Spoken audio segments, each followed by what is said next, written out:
Sintonia da Tarde. E o entrevistado do dia. Muito boa tarde para você, ouvinte da Manhã, ou sou para você, internauta. Boa tarde. Estamos iniciando o entrevistado do dia e hoje nós vamos conversar com o Dr. Felipe de Ornelas Caldas, delegado regional de Polícia Civil, mestre em Direito Penal, Direitos Humanos e Segurança Pública, autor do livro Crimes Cibernéticos e a Insuficiente Legislação Brasileira. Os detalhes para você quanto a esse livro e também sobre crimes cibernéticos nós vamos ter a partir de agora. Doutor Felipe, seja bem-vindo, muito boa tarde. Bem-vindo, boa tarde. É um prazer muito grande estar aqui com todos vocês. Doutor Felipe, vou falar um pouquinho da sua trajetória, né? Como é que é na Polícia Civil, essa dedicação, essa origem também. Moreira, eu sou do concurso de 2011, eu formei em 2010, o FJF. Em 2011 eu fiz o concurso, fui aprovado, fiz a Academia de Polícia e fui lotado direto em Abricampo, Matipó. Fiquei ali durante muitos anos, até 2021. A gente fez um trabalho muito expressivo, a gente apurou muitos homicídios, muitos roubos, e ao final já estava começando a apurar os crimes cibernéticos. Já estava começando a apurar crimes cibernéticos, sobretudo com muito viés político. Começaram a achar que a internet era terra de ninguém, e a gente começou a ter uma expertise nesse tipo de crime. Em 2021, eu fui elevado a delegado regional de Manhuaçu, Aí nós temos agora essas 5 comarcas, essas 24 cidades, desde 2021. E, paralelamente, o meu mestrado eu fiz em Salamanca, na Espanha, em 2019, até final de 2021. Perfeito, uma responsabilidade muito grande, né? E ainda mais estando à frente da regional. Já no entendimento policial, doutor Felipe, o que tem representado essa evolução digital? Mudou completamente as formas de cometimento de crimes, Moreira. Quando eu falo que em 2011 para cá, a gente apurava crimes sem imaginar que nós estaríamos apurando crimes cibernéticos. É verdade que no interior não tinha crime cibernético em 2012, 2013. O criminoso percebeu que as pessoas passaram a passar a maioria do tempo na internet, no mundo virtual. Se a gente pensar bem, na pandemia a gente intensificou esse tempo que nós passamos na internet. O trabalho foi feito de forma remota, o estudo feito de forma remota. As compras e vendas já aconteciam antes da pandemia de forma muito forte na internet e agora ainda mais. Então os bandidos observaram que ali é o lugar deles agirem com mais força. Nós tínhamos muito roubo-banco, o senhor vai lembrar disso, apuramos algum. Aí o bandido, vou roubar banco, eu prefiro invadir as contas, fazer o próprio cliente depositar o dinheiro para mim, induzir a pessoa, enganar a pessoa através da internet, do que eu, de fato, me expor, cometendo crimes contra o patrimônio, me expondo com furto e roubo. Então, mudou a forma de cometimento do crime na medida em que a sociedade passou a usar a internet e os bandidos também o fizeram. E na realidade nós podemos considerar que é uma realidade em termos de estar conectado, é uma realidade que não tem mais volta, né?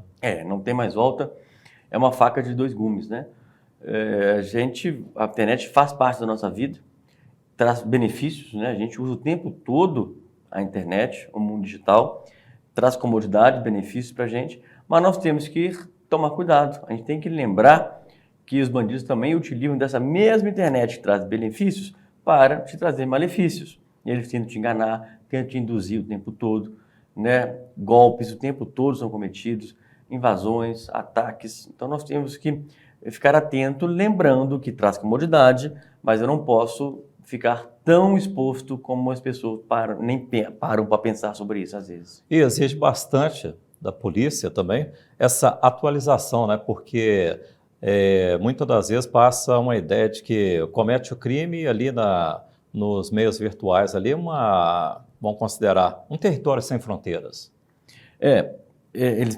Muitos bandidos acham que é um território sem lei, terra sem lei, Mas, de fato, sobre sem fronteiras, os bandidos não veem fronteiras físicas como a gente tem. Essa é um paradigma que nós temos que quebrar. Por quê? Enquanto o bandido não vê fronteiras entre uma cidade ou outro, estado ou outro, país ou outro, um hacker entra no Chile, invade um servidor na Romênia para atacar de novo um site no Brasil. Para ele, isso não tem fronteira nenhuma. E para nós, enquanto Estado, enquanto forças investigativas, há um monte de entraves, Moreira, por conta desses países citados diferentes. Né? Para você investigar um crime transnacional, olha a dificuldade que é. Envolver vários países, várias leis diferentes, várias autorizações que têm que ser emitidas diferentes. E para o criminoso, é tudo muito linha reta para ele. Aí eu falei que vocês, a triangulação, ó, vamos num país, vamos em outro, para voltar aqui. Para o criminoso, isso é muito fácil de ele fazer, para o hacker, né? E a gente bate nesse entrave da investigação, da cooperação jurídica internacional ser muito burocrática. Doutor Felipe de Ornelas, como definir o crime cibernético? Boa pergunta, né? O crime cibernético tem dois tipos, Moreira. Precisa um pouco técnico, mas depois eu explico. Existe o crime cibernético próprio e impróprio. Quando falamos em próprio, é quando os próprios dados, os próprios sistemas de computadores são atacados. A gente pensa no ataque de denegação de serviço, você vai atacar para um vírus, para roubar dados, destruir dados de computadores. Isso é o próprio. Mas existem os impróprios, que você vai entender muito bem. Nos crimes cibernéticos impróprios, a gente afeta bens jurídicos que sempre foram afetados, como patrimônio, como intimidade, como a honra. Só que o meio que eu emprego para atingir esses bens jurídicos agora são através da internet. Então, o crime cibernético impróprio, aquele que mais ocorre, é quando são crimes de furto, de estelionato, de difamação, injúria, calúnia, só que o criminoso utiliza da internet como meio para eu alcançar esse resultado, que até bem pouco tempo atrás, era de outra maneira. Nós falamos que, antigamente, na década de 60, você mandava uma carta para alguém, nessa carta você injuriava alguém, uma carta. Depois, por telefone, hoje em dia, por WhatsApp, pelo Instagram. E então, muito mais rápido. Muito mais rápido, e o alcance é muito maior, né? Inclusive, o Código Penal agora, Moreira, nós temos até uma qualificadora para o crime de injúria quando for cometido com um alcance de muito grande de pessoas, porque o estrago para a vida da pessoa é muito maior do que quando você falava tete a tete com ela. Agora você expõe a honra da pessoa para milhões de pessoas na rede social. A pena deve ser mais elevada. Então, a pena é, de fato, agora, desde 2021, reforma no Código Penal mais elevada. Sintonia da Tarde, com Moreira Lopes. Nós estamos conversando com o delegado de Polícia Civil, o Dr. Felipe de Ornelas, e nós estamos destacando, né, que é o crime cibernético e também a legislação brasileira. Mais precisamente, nós vamos abordar a partir de agora, a partir do lançamento do seu livro, Crimes Cibernéticos e a Insuficiente Legislação Brasileira. Quando se fala na legislação, doutor, e aí? Olha, a nossa legislação, até o título do livro já nos diz, né, ela é insuficiente. Ela não é capaz de abarcar todas as situações previstas na realidade. Né? No dia a dia, nós temos várias situações em que ou é mal regulamentado ou ainda não regulamentado pelo direito brasileiro. A gente vê o tempo, ou então, o que mais acontece, Moreira, a legislação não é suficiente para nos auxiliar na investigação e na punição da pessoa. Como disse há pouco, o criminoso é rápido para invadir fronteiras, para fazer os ataques, e a gente, quando fala a gente, o Estado não é tão ágil na coleta de informações para chegarmos até o autor. Nós chegamos, Moreira? Chegamos, já vimos que em Manhuaçu, várias matérias, inclusive, da Polícia Civil de Manhuaçu, apurando crimes cibernéticos, né? Mas não na velocidade que a gente queria, não, né, no nível de eficiência que a gente gostaria, por conta de vários entraves, inclusive legais. Perfeito. E a partir daí, o doutor Felipe, nessa vivência, nesse combate ao crime cibernético, resolveu lançar o livro, não é isso? Conta para a gente essa iniciativa. Quando eu falei há pouco, eu cheguei a fazer um mestrado em Salamanca, na Espanha. Durante esse mestrado, eu me aprofundei nesse estudo, no estudo de crimes cibernéticos.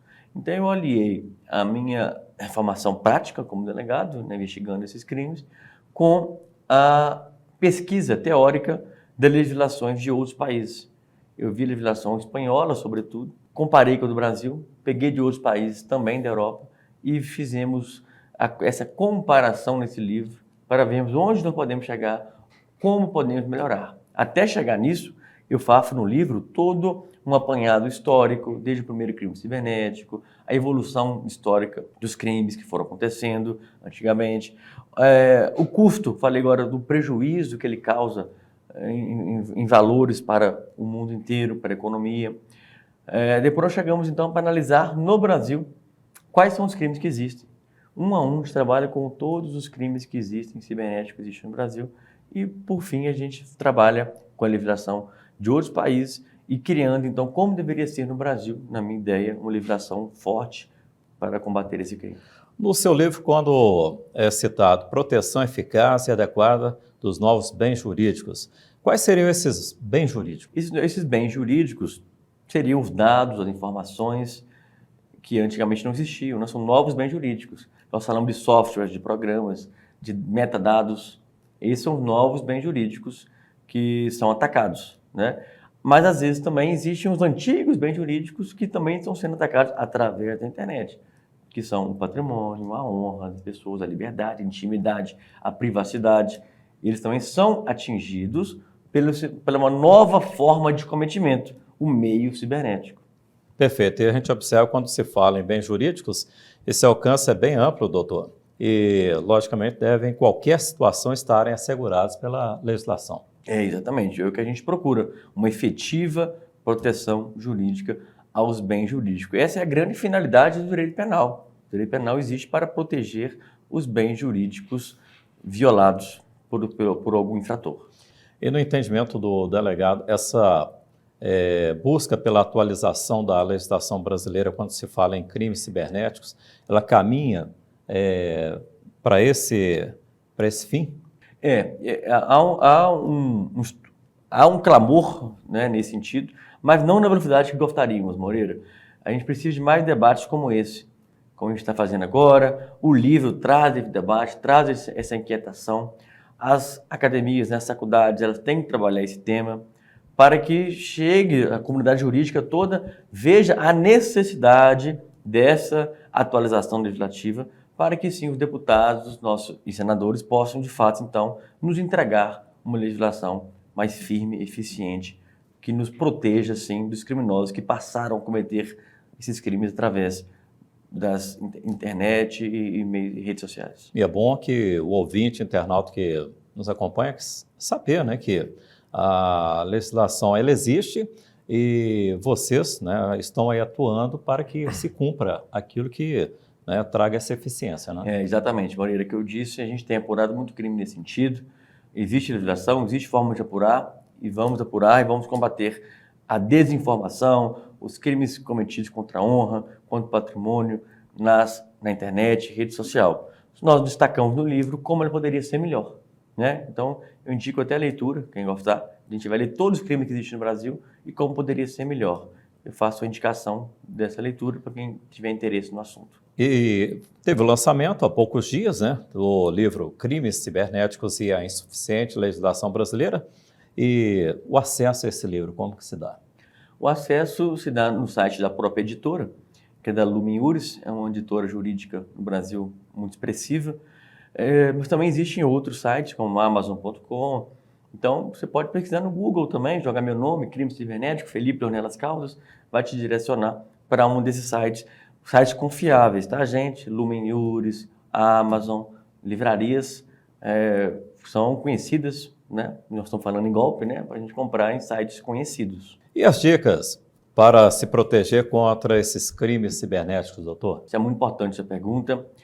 A gente lembrar que a internet nos deixou transparente, Moreira. A gente cada vez mais estamos expostos. Nossos dados, informações, fotografias, nossa vida toda está exposta nas redes sociais, no site de pesquisa, de busca. Você pode jogar seu nome lá, o meu nome vai ter um monte de informação. Então, a gente lembrar disso, na hora de preencher cadastros, a gente vai comprar um produto, cadastro. Vai baixar um programinha, pede seu cadastro. A gente cada vez mais preenchendo cadastros, dando informação e uma hora pode se voltar contra a gente. Então, toma cuidado, que site é esse que você está escrevendo? Muito cuidado, pesquisar a confiabilidade do site, não sair comprando de qualquer jeito, não acreditar em propostas milagrosas, ninguém oferece dinheiro para ninguém te liga falando que você ganhou tal prêmio, banco não liga para você passar seus dados para ele te ajudar, desconfie, desliga o telefone, depois você liga no banco, né? Seja mais cauteloso, não acredite em qualquer história, porque os criminosos estão o dia inteiro tentando aplicar golpes em cada um de nós. E a forma de promover a denúncia? A forma, você foi vítima, você procura a delegacia, pode procurar a Polícia Civil Militar, a Polícia Militar vai te encaminhar a Polícia Civil para a gente investigar depois.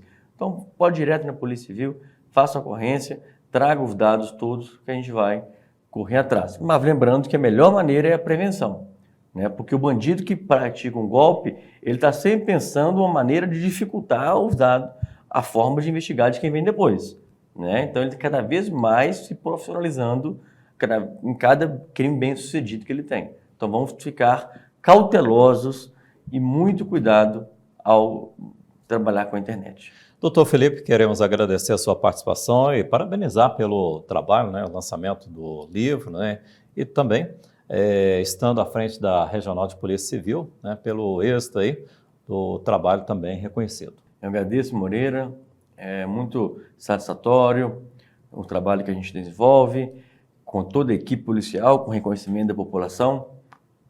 O desafio é muito grande, né, muito árduo, é incansável, mas a gente tem feito o melhor que a gente pode com os recursos que a gente tem.